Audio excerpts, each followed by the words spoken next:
This is Beyond with Heather Tesch, where we examine near-death experiences and life itself, hopefully making this life a little better. Hello everyone, I am so glad you're joining me for part 2 with Pegi Robinson. If you'd like to see part 1, you can find a link in the description, or you can find it right there. Here's Pegi with part 2. And I'm like, what the hell was that? I was just in heaven accepting it, and now I'm back. And first come back my hearing. I hear the nurses. The nurse is now talking to another nurse. She's got my chair parked in the middle of this hallway. And we were like halfway to the end of the hall. And she's talking to this other nurse. And I'm thinking, she's too busy socializing. She don't even know her patient just died. And then I feel my hands on the handrests, which remember I had lost contact. I got feeling back in my hands. Something told me when you feel your feet, you're all the way back. And I sat there and waited. I feel my feet. I'm all the way back. As soon as I was back, I was shaking, freezing cold. They put me in an exam room, put me on the table. My husband at the time, Jeff, he come back and he tried holding me down. I was a skinny little thing at the time. And I was like bouncing. They had the table jacked up real high and this big light above. My doctor comes in. Luckily, my GYN was on call. And he said, Pegi, I told you both babies are in the uterus. Why do you keep saying it's still a pregnancy? I wanted to tell him, hey, buddy, I was just dead. I was just in heaven accepting it. So something's seriously wrong. But I couldn't because I had my older sister's mentally disabled. I knew they'd put me in a psych ward and nobody would take me seriously. And so he was going to discharge me. He looked at my husband like, what's wrong with her? My husband was... And so I thought, what's my options here? I thought if I go home, my sons will find me dead. I'm not going to do that to them.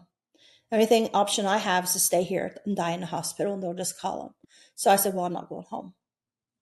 And he's like, well, since you live an hour away, if it'd make you feel better, but there's nothing wrong with you. So they went home, put me in a private room. I try to go to sleep. I'd wake up with this pain in my right hip bone, sit up, get my blue bowl, wake up with vomit everywhere except my bowl. My nurse kept getting mad at me because this kept happening all night. After so many times through the night, I realized I'm passing out while, when I sit up and I told her, I'm passing out here. She's like, why don't you use your bowl? I was like, because I think I'm passing out. And then through the night, I realized I didn't have any more NDEs, which I know that word then. I thought that never happened to anybody in the history of the world. These are my exact thoughts, what happened in the hall. And I thought, oh my gosh, I'm dying each time. This isn't passing out. I'm dying. And I said, God, I know you can't keep doing this. I laugh at that now. I told God that's something he can't do. I know you can't keep doing this, but please keep me alive until morning. Maybe my doctor will come in early, like maybe to prove me wrong, do another ultrasound. So before he sends me home to prove that it's not tubal. I said, if it's not tubal, I don't know what it is. And that's exactly what happened. By morning, they realized every time I sat up to put me in a wheelchair to go ultrasound, I'd pass out. So they had to lay me down my back, went down to ultrasound. My sister met me in an elevator. She says, oh, Pegi, I can't wait to see the twins. I said, they're dead. And she's, oh, I wish I was you. I wish I was in your place. I said, I'm dead. She just ignored me. Went down to the basement. They did ultrasound. And the lady did the ultrasound on my belly. And I turned to my left, look at my sisters. I'm not looking. I'm not going to get attached to babies that are dead. They're dead. I knew what happened the night before. I knew that was true. I knew my situation. And so I'm looking at her. She goes, oh, look, Peg, I see the twins. For a split second, I thought, if that was a hallucination, that what we call NDE now, if that, well, I thought I was in heaven, if that was not real, wow, crazy's powerful. And I'll take being crazy, because if I'm crazy and that didn't happen, I'll have my twins, when I'm 9 months pregnant, I'll get my babies in my arms. And I thought, but man, that was so real. Just I turned my head for a slight second of hope. Maybe that wasn't real. I went to look at the screen and all I seen was the face of the technician. She grabbed it and pulled it where I couldn't see it. She jumped up. Her chair fell backwards. She didn't even stop and pick it up. She ran to the phone on the post and yelled, Dr. White, stat. And she ran out of the room. Man, I'm a goner. He come in, did the ultrasound. He says, Peggy, it's the worst thing imaginable. You've got internal bleeding filling your entire abdominal cavity, clear up to your chest. We've got to get you in emergency surgery now. He said later that it was the biggest two pregnancy the hospital ever saw. He said, you're famous around here. I said, I don't want to be famous. We're losing my babies. And so that was that was my second NDE. It was a dual pregnancy. Thing was, a month later, I was pregnant again. And I thought, I'm going to die for sure. I'm not going to get that lucky, but I wanted a baby so bad. I wanted to raise my boy so bad. Like, how do you choose? And so here I am pregnant again. And I'm like, am I going to, have a tubal when I get to be 2 months? It's almost 2 months. Was at a family reunion. And big family, my ex's family. And everybody's in line at these pavilion and these tables all stacked with food. And everybody's looking at the food, this long line. And I'm like, I hear a baby crying. And do you hear a baby? No. I kept going, do you hear a baby crying? No. Everybody's ignoring me, just looking at the food. Like, nobody cares. The baby might be crying. And so I end up following the sound of this baby, and I walk out into this field. I'm standing alone in this field, and I don't hear the baby crying anymore, but my instincts are just like electricity. And I hear a voice say, go over to that tall grass. I'm like, I argue with it. Why would a baby be in the tall grass? Why would it tell me this tall grass? But I walk over there. There is a toddler in a ditch, face down, just barely twitching. And I reach down, pick up back of his shirt, stand him up, and he looks at me and his water's flooding his face. He runs the pavilion. I felt when I picked him up that I miscarried. So that was in 1986. In 2010, I was a drug counselor. And a family member, I recognized the last name. It was an odd last name, this extended family my husband had. It was his mom's side, actually. And I was like, that last name. I said, did you go to those reunions? And he said, yeah. And I said, I told this story for the very first time about the picking up the baby. And I said, that little child just looked at me like he's seen a ghost or something and ran to his parents. I said, he went to pavilion. And I remember standing there in this field and he's pointing to his parents saying something about her. And they're like, what? Like they didn't even see me. I said, I was standing right there. And we're a big guy. He leans way back in his chair. He said, that was you? He said, that was my little brother. He swears to this day an angel saved him. I'm like, when an angel was just me. I just happened to hear it. Nobody did. I didn't think much of it. Well, then years before this, my son Jeremy, he almost drowned a week before my ectopic. He was just turned 20. So it's 15 years after my second NDE. And has this beautiful girlfriend. Now he's been his wife for 17 years, but they have an apartment and he's having a New Year's Eve party. He has his cousins and his friends. And I'm standing in our living room and I told the story about him drowning me praying for the first time. That I just felt like, I don't know. I just suddenly knew this. And I just started praying. Jeremy, stand up. Jeremy was in his kitchen making a drink with his girlfriend. As soon as I finished that story, he steps out of the doorway. He says, Mom, I heard you praying. I'm like, what? So everybody stops and listens. And he's not ever caught this boy in a lie, making something up, He said, Mom, I heard you praying. Like, what do you mean? And he said, when I was under the water drowning, I heard you praying. He says, that's what it was. I fell in and I panicked and I was trying to swim out. I heard you say, Jeremy, calm down, stand up. It's not that deep. Walk out of there. Wow. And I'm like, that's why he looked so strange at me. When he walked at me, when he come out of the creek and Mom, was you praying? Mom, was you worried about me? That's why he said that. And I thought, what in the world? So, as I got older, well, I'll go back in there. So after the little boy in the drowning, the ditch situation, I felt I miscarried. So this is only a month, 2 months after the two pregnancy. I went to my husband's ex-husband now, but his my first husband's family, the kid's dad, and they're a big Catholic family. They never liked me. I come from a bad home, like I was white trash or something. They could never say, as Catholics even, I'm sorry you lost the twins. I'm sorry you lost this baby. They could never say anything. They didn't treat me any differently. They hated me like more than ever. And I was hated all growing up through my family. And I was just tired of trying to get people to like me. So I went out quietly and I just got out of the house and I sat in the wet grass from the dew and I looked up at the night sky and all the stars. And I said, God, I give up. You know, if they can't care about their nieces or nephews that died, there's no way they're going to care about me. And I just got lost in the stars and I just like released. All of a sudden, I saw my drowning as if it was on a big screen in the sky from front to back, as if it was a movie trailer.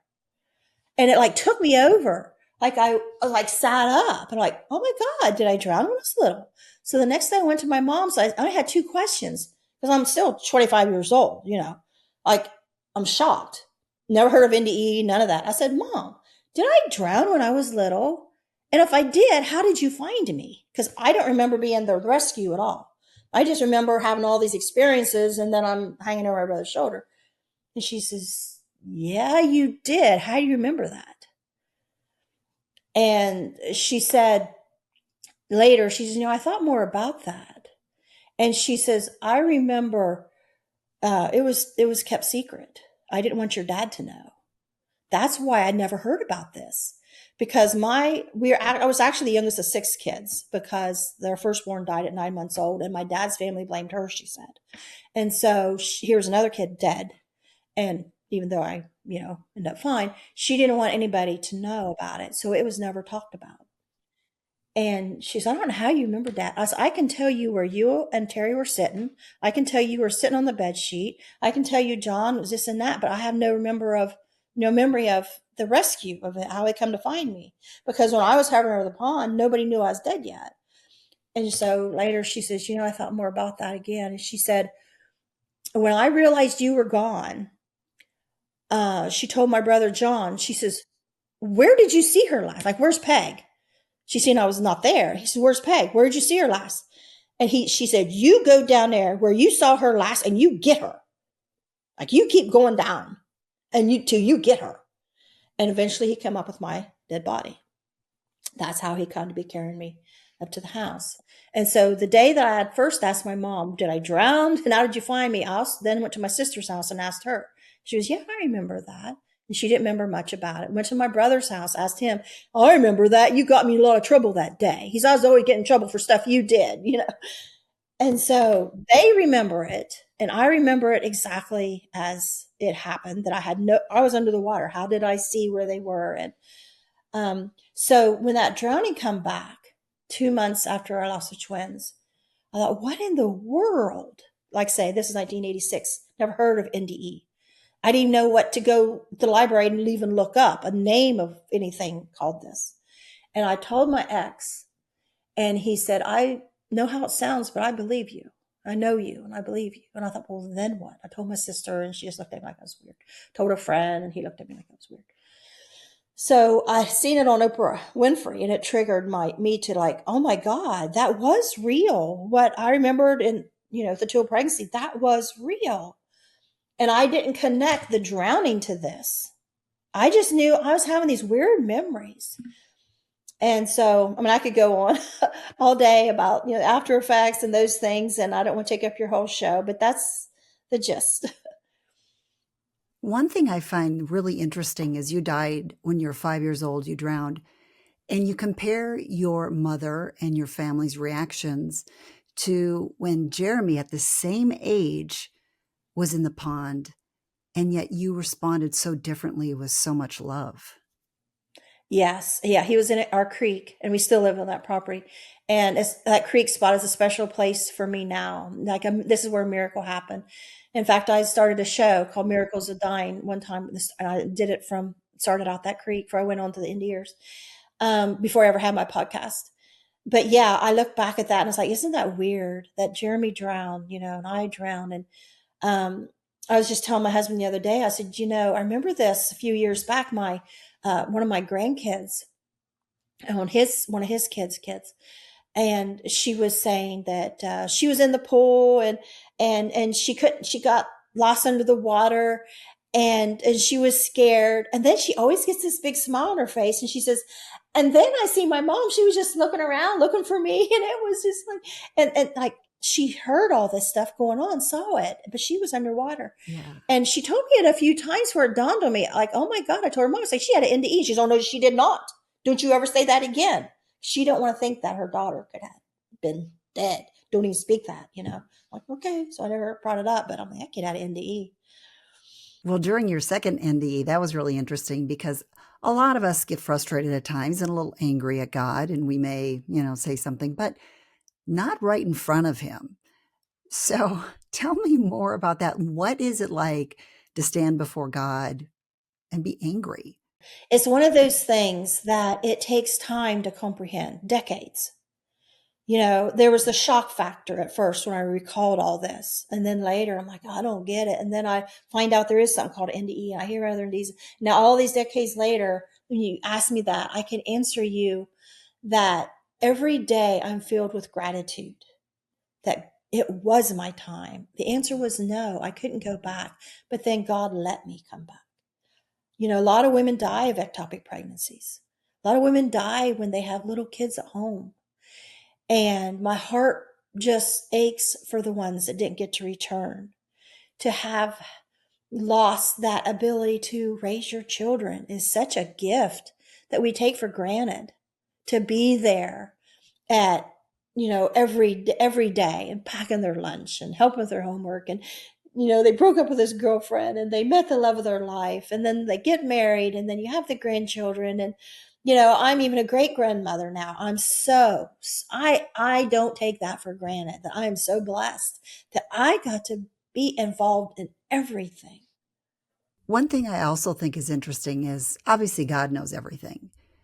And you screamed and you saw actually yourself, another version of you, spewing out all of these reasons why you needed to go back. And also you spewed out all the abuse that you suffered as a child. And I almost wonder if God didn't need convincing, but he allowed you to do that to purge some of that out of your life. What happened was when I was screaming all that out, I always say, Mm-hmm. and I left it out this time, that it was like someone, when I'm screaming, like if you could take a dial right now and just turn it to fast, like, like, the record player speeds. And it was like that. It was like God just turned up the speed, like it was done over with. And it just ended up with like this invisible spew, like vomit flying out in the air. And I felt like that was God's way of showing me, or maybe it was even said or indicated somehow, like, you don't need to keep going on. I already know. Yeah. And that is impactful to me when I look back.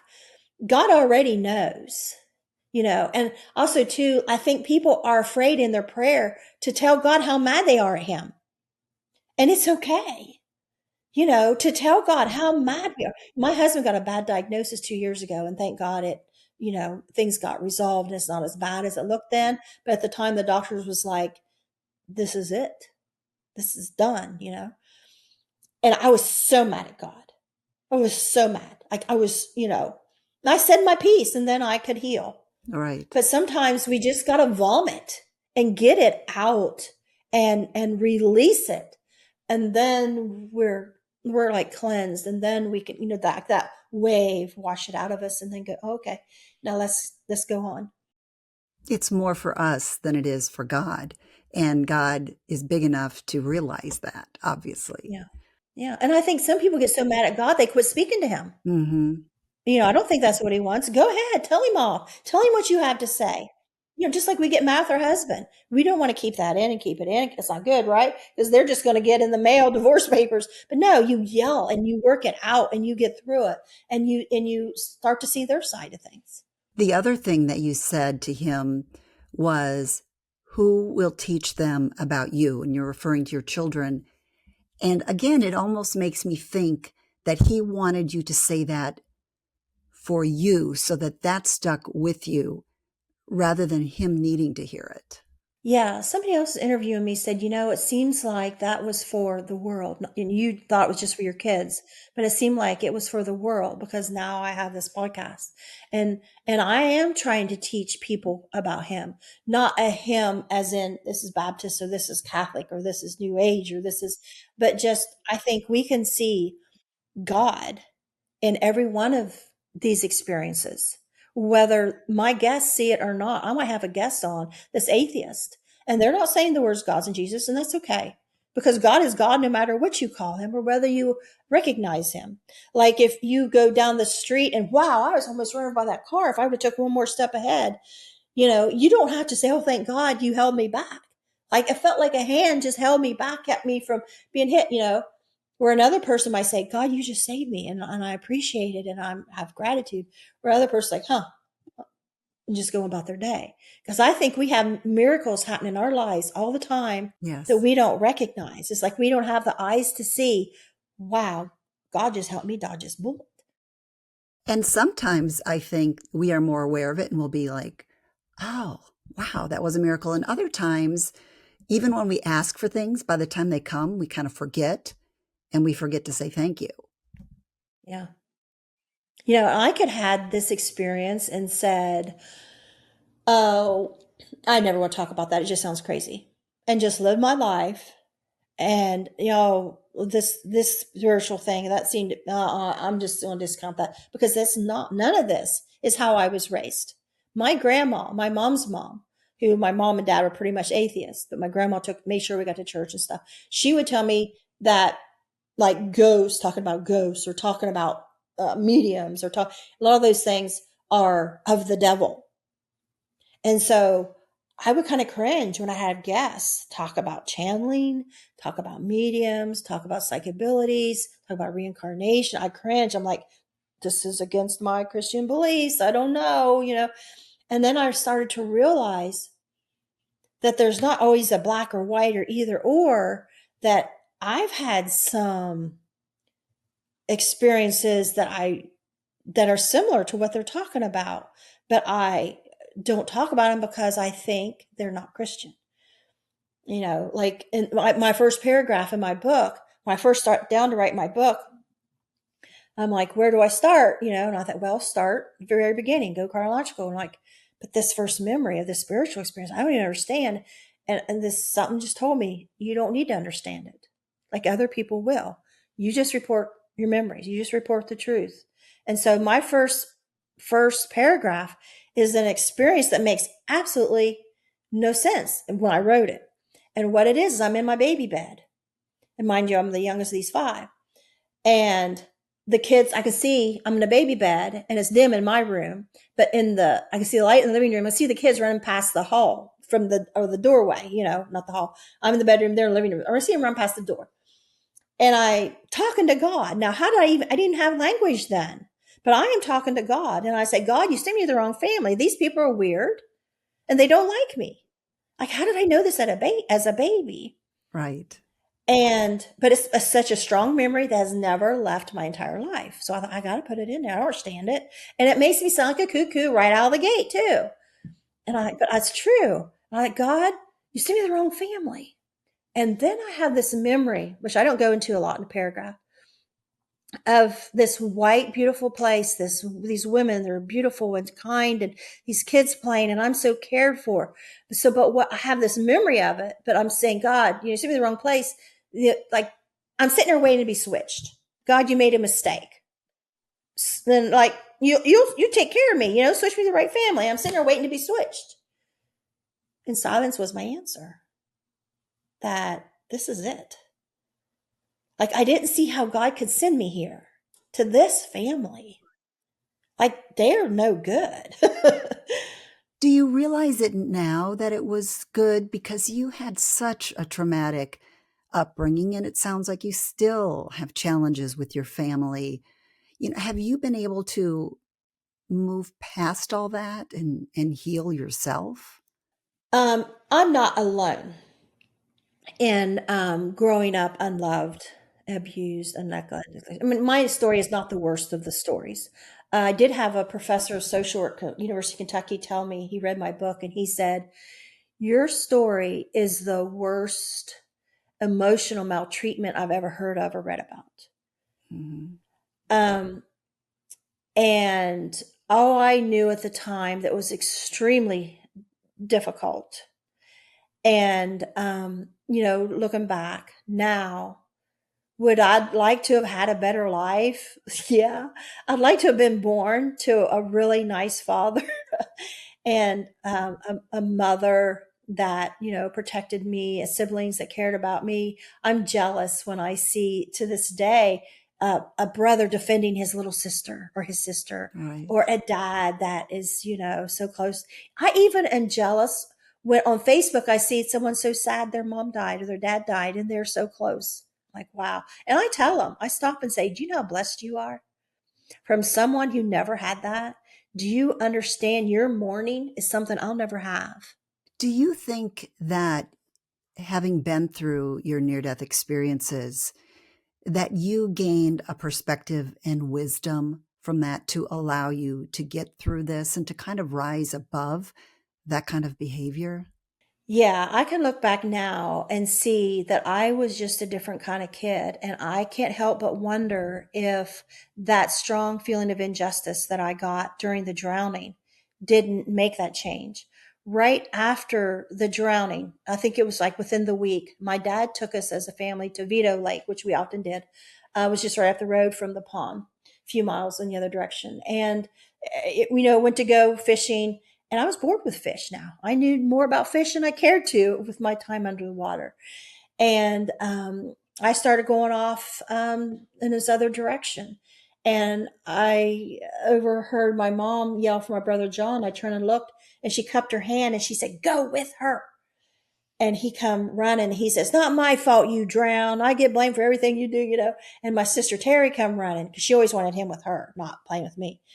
And she says, "What's wrong?" He says, "It's not my fault. I have to babysit her." He says, "Well, come on, let's go over here." So they went off another direction. So I continued on my little walk. I felt led, and I can find these similarities. Like when I heard that little boy crying at the reunion, I felt led, and I ended up in this field. It was like beginning of this feeling of led stuff, and I was just 5 years old. I felt led. And I wanted to go over here right along this beautiful lake on the left where all these wildflowers were growing. But no, there's this voice saying, "No, no, no, come over here. Come over here on the right." Like, I don't want to go over there. I have this conversation. This is when it started after the drowning. I'm like, "Come over here." I don't want to. So I walked over and I saw a flower. And here's all this dry, cracked mud, these sticks and leaves. It's disgusting. And something's telling me to go over there. But I see this beautiful flower and it is alone in this ugliness. And I sit down and I start this conversation with this flower. Now, that sounds really stupid. I didn't want to tell people about this for a long time, but it's why I called my book The Will of a Wildflower. I thought there's only one thing I could call this book. And here's this flower. And I was like, "How did you grow out from under a rock?" It's like I found a friend. And you're just like dancing in the wind and you're beautiful. And there's all this ugliness. And a voice come and said, "This wildflower's like you. You're growing up in a harsh environment. And you're going to have a long, hard road ahead of you. But because of it, you'll have a strength inside of you that other girls will never know. You'll have the will of a wildflower." And you asked me that question, and it's like, I believe I gained something when I drowned. I gained something that set me apart from my family and who they are. And would have I been who I am if the drowning hadn't happened? I don't know. But I've always had these little insights that I never thought, "I hear voices." I won't say that. Just these insights that come to me and say, you know, "Don't do that. That's not right." I'm this person that can look at all this situation, kind of like what we were talking about earlier when I interviewed you. I look at all this situation. I'm like, "This ain't right. Something's got to change." It sounds negative. Like, okay, nobody wants to go there with deal with it. But it's like, this ain't right. And I'm constantly standing up for what is right with great harm to myself. I'm putting myself, and oh, you might be sued if you say that. Oh, person might retaliate because you said that. But I'm standing up for the truth. If it's truth, there's nothing they can do about it. And when I started doing foster care, it's like I would just notice I had this natural ability with these kids because I was seeing them through my child's eyes. And everybody else is like, this kid's a brat, like, no, can't you see how hurt they are? You gained a wisdom and perspective that you couldn't have gotten had you not had that. And I'm in no way justifying it, and I'm no way saying that people don't go through hardships that are awful, and some there's no reasoning. But I do think that sometimes, if we're fortunate, we can learn from these and become a better person like you have. Because, all we can do is try. And I just look around, I just don't see like a lot of people trying to stand up for what is right. So many people, like, it just seemed like, so I don't want to be the one sounding the alarm. I don't want to lose popularity. I don't want to lose the friends. I don't want to look like this or look like that. And when I worked in social work, I ran into it on the job all the time.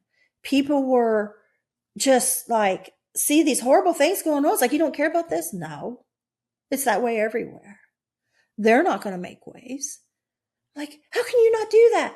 It just runs against my grain. It's like, it's not possible for me to see something like I have taught my husband to say, he'll say, you taught me well. Over the years, I taught him, oh, look, somebody needs help along the road. He want to drive by and I get so mad at him. How can you just drive by? Now he knows we're pulling over.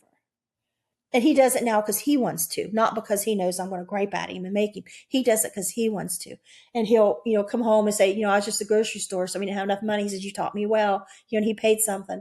And it's just when you grow up unloved and treated like you're never as good as everybody else, you really get a keen sense for others being treated like they're not as good as everybody else, and you gravitate to them. That's your tribe now.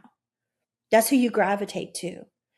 And so I can say, well, yeah, I'd rather have the nice dad, and I'd rather have the this and that. But if you helped a lot of people, then because once you've had an NDE and you've been in heaven, you'll be there again. And I feel like as NDEers come back and we're compelled, he's like, why is NDE write a book? I think we're compelled because once you've been dead, you no longer have a say. And I felt like I want to put something in a book. So when I'm dead, my book's still here. Somebody can pick it up and hear my story. It's like we want to leave that etch in the sand, or, that mark, because we're not going to be here forever. What do we want to leave to show that we were here? And that's why it is so nice that there are podcasts out there. That's something I'm attempting to do. You have done it, and others have as well, to share lots of stories, because I think it really is accumulation of those stories that helps us to put together a better picture of what it is, because no one person has the answer. And speaking of your channel, you just interviewed me, so I will put a link to that in the description.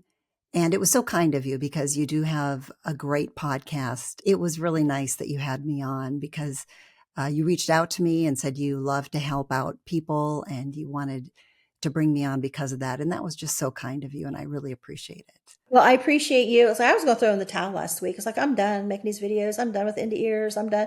And I was like, I'm canceling all my appointments, and you just happened to be one of them. And you're the only one that said, well, I'll leave Friday open in case you change your mind. And that was so sweet. And I'm so glad you did. And I thought, Friday. So it left me like a deadline, Friday. I'm so glad you decided to come on. Before we go, can you leave our audience with some parting words? Heaven is real. God, Jesus, angels, afterlife, it's all real. I experienced it in different ways. The first one, the drowning, it was out of body. But spiritual connections come to me after that, which I didn't go into, with Jesus.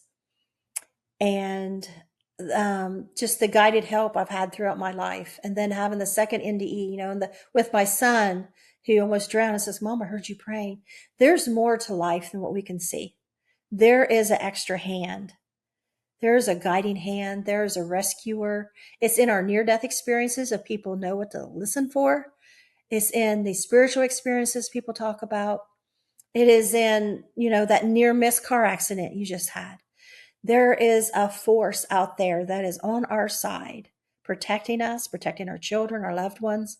And the importance of the word ask is just can't be underplayed.